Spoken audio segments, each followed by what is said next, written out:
Hello, I'm Dr. Ross Riggs, the Director of Security Consulting Investigations. It's been just a short time since I spoke to you regarding the election cycle of 2016 and what was going on in the Republican Party, our vast number of campaign promises that were being thrown out, and the vast number of people that were seeking the presidential nomination of the Republican Party. And I made some prognostications in those days, particularly on that video that I supported Mr. Kasich, Governor Kasich of Ohio, and that as he was seeking the presidential nomination, that even as we saw Mr. Trump going forward at a high rate of speed and seeming to gain momentum, that I believed even in those days that Mr. Trump really was not all that eager to truly have the presidency, but was in fact working his own scheme, as it were. That he saw many people in the seeking the nomination that he didn't believe needed to be there, and perhaps even as the thing would play out, that as we got toward the end, we would see that he would throw his weight, his delegates behind Governor Kasich and move forward. Once Mr. Cruz was out of the picture, and some of the others that perhaps Mr. Trump was specifically not seeking, not ready to get behind in any way, shape, or form. Well, that doesn't appear to be the case. We see in today's news that Governor Kasich has just suspended his campaign, and Mr. Cruz suspended his yesterday. And that seems to have a lot of folks in a frenzy that there's certainly going to be a Trump presidency campaign going ahead in the Republican Party. There's video of people burning their membership cards to the Republican Party. Anything to do with the GOP, they're threatening to bow out or to reject, refusing to go to the polls at all, not going to vote. And certainly we know that the not voting at all, if you are a Republican or if you are of a conservative bent, that to not vote is to give the vote to Hillary Clinton. And I believe quite sincerely that she is not capable of being president of the United States. I find that she is untruthful. I believe that she has acted treasonously, and her acts of treason while she was the Secretary of State are beyond compare in the history of persons that are perhaps ready to be indicted, but yet running full tilt for the presidential nomination of the Democratic Party. So Republicans and conservatives alike, we are in a hard-pressed situation. What do we do? How do we react to this recent news?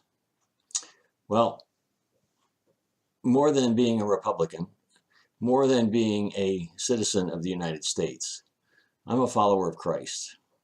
My membership, my citizenship is in heaven. Yes, I am a citizen of heaven while also being a citizen of the United States. My citizenship here is temporary. My citizenship in heaven is eternal. I have, however, as a Christian, the right to be able to, and I should say the obligation to, more than a right, the responsibility to, as a Christian, to support the government of the country in which I live. The Bible tells us that we are to pray for our leaders. The Bible tells us that we are to honor them and respect them. And the Bible tells us that it is God, in fact, who places people in positions of leadership in a country. He is the one that sets up governments. He is the one that tears down governments. God is the one who sets up countries. He's the one who can tear down countries. When we look at the Bible and we consider the history of the nation of Israel, they provide us a great insight into what we may be looking at even now in the United States. Early on, as they were yet a very young nation, they were a theocracy. God was their ruler. He was the head of the country. He was the head of the nation. Everything that was done was decided by him. They went through him, and to him for everything. But as they grew and got a little bit bigger and bolder, they decided that they wanted to be like every other nation around them, and they wanted their own king. God told them that that was not his desire for them. He did not want that to be part of their construct as a nation.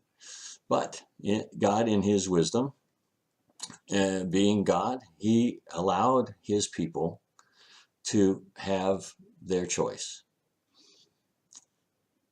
As he gave them their choice, he also helped them see that their choices have consequences. God eventually placed Saul as the first king of the nation of Israel, and it had disastrous results.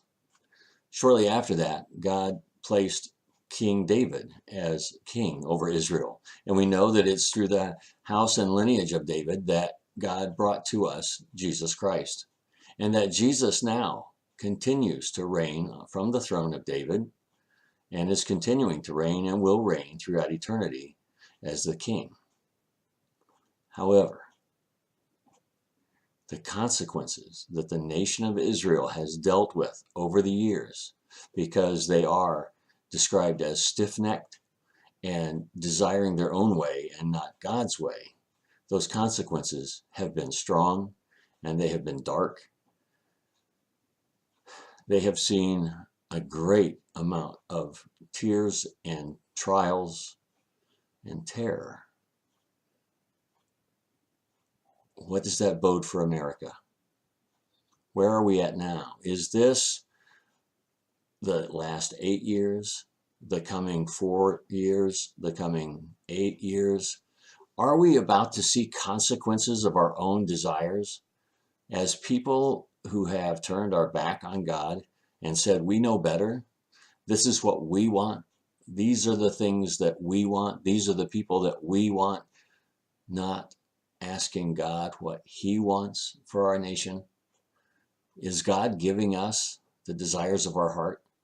And then are we going to continue? I think we already are facing consequences, but are we going to continue to face even darker consequences because we've followed the desires of our own heart rather than what God would have for us? Now, there are naysayers, or there are people who might say that I'm now gloom and doom, and I'm predicting that this is the end of America as we know it, and the greatest generation of Americans is reaching the end of their lifetime. Many of those of the World War II era are facing their latter years, and we're losing those veterans every single day. So has America reached its zenith? Are we on the way down? Is this the end? Well, certainly we know as we study the book of Revelation that America is not mentioned in the book of Revelation. But I don't know when Revelation is going to play out to its fullest.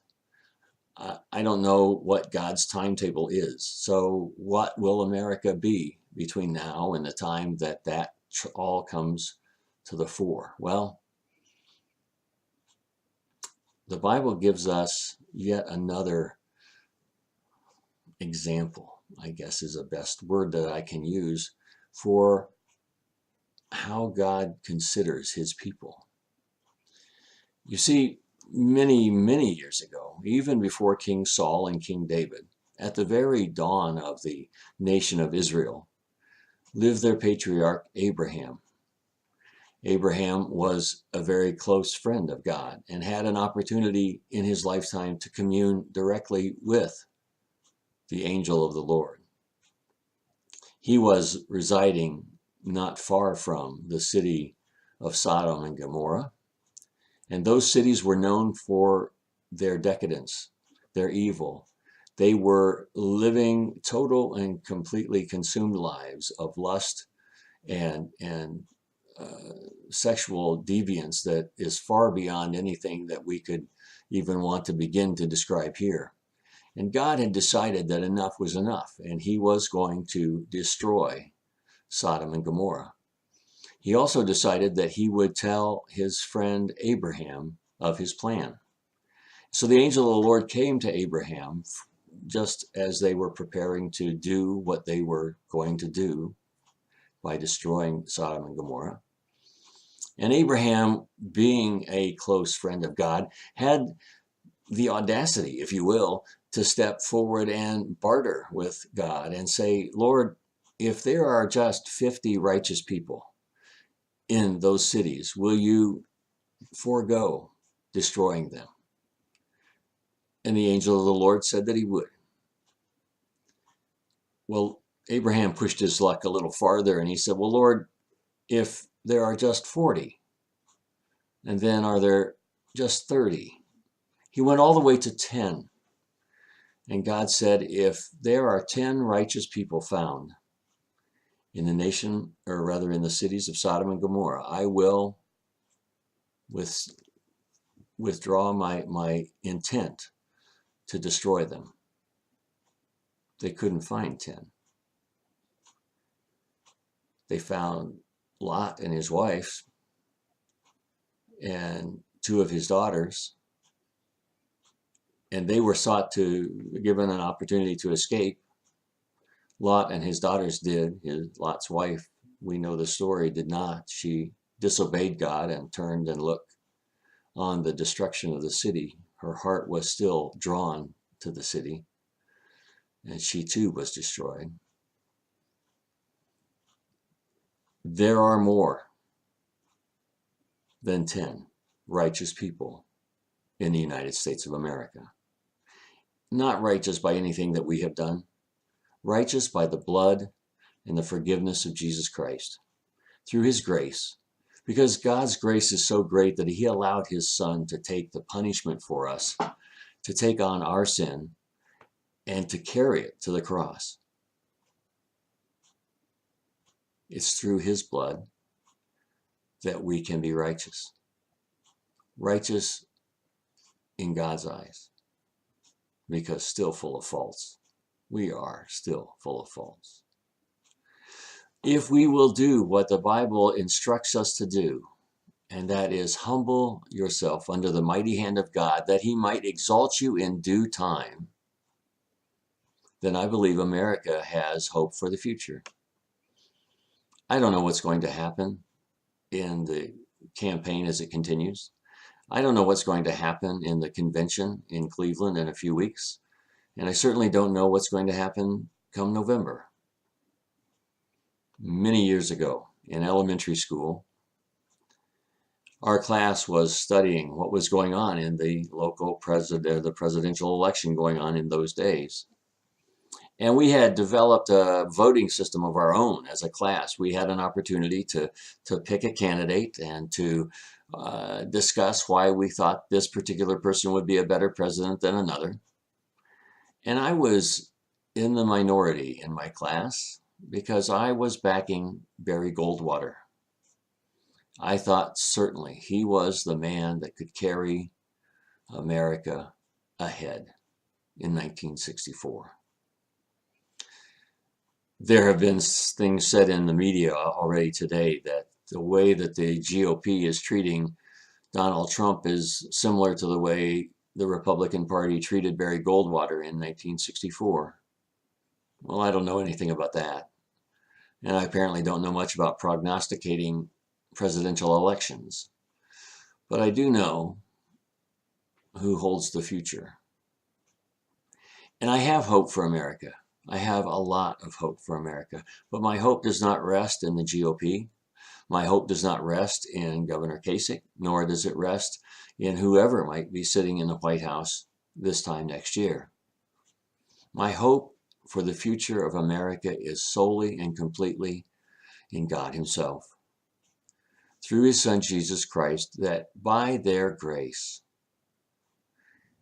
if we humble ourselves, if the Christians, the Christ followers in America will humble ourselves, God will exalt us in due time, in his time. I'm at an age where I'm not so much concerned anymore about how America stands for me, but for my children and my grandchildren, my great-grandchildren someday. I want them to know the blessings of living in this country. I want them to be able to be proud to be an American. That's not going to happen unless we go to our knees, seek God's forgiveness, seek His mercy, and trust Him for our future. I'm Dr. Ross Riggs. Good night.